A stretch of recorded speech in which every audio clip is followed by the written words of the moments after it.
Pierre Palmade victime d'un maître chanteur. Véronique Sanson contactée directement. C'est une situation terriblement pénible dans laquelle Pierre Palmade s'est retrouvé, à cause d'un jeune homme qui a profité de lui. Sa grande amie Véronique Sanson s'est également retrouvée dans cette sombre affaire, désormais dans les mains de la justice.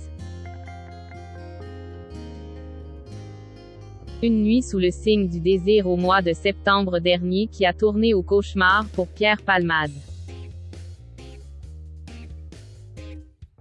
L'humoriste de 54 ans a perdu toute envie de rire face à la complexe situation dans laquelle il s'est trouvé, à cause d'un escort boy qui a tenté de le faire chanter.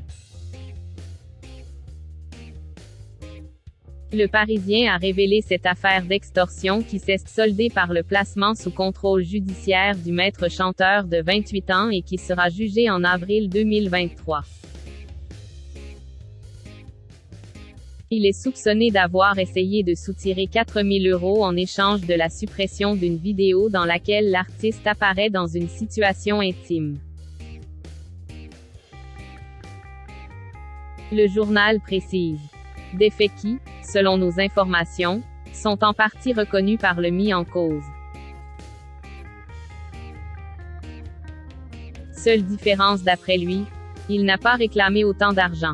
Céline Lassec, l'avocate du comédien, n'a pas souhaité s'exprimer pour le moment. 3 jours après avoir passé la nuit avec Haroun, faux nom de Yanis sur une application. Dans un hôtel du 13e arrondissement parisien, Pierre Palmade découvre sur son téléphone qu'On lui réclame de l'argent.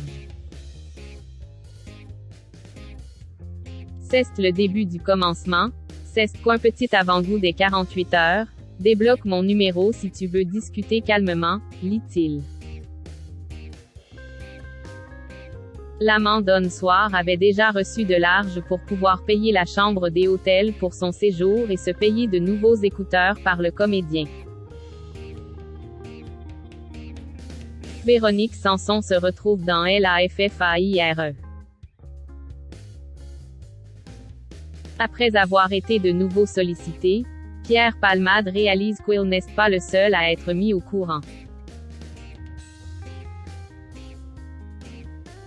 C'est son amie et ex-femme Véronique Sanson qui est contactée.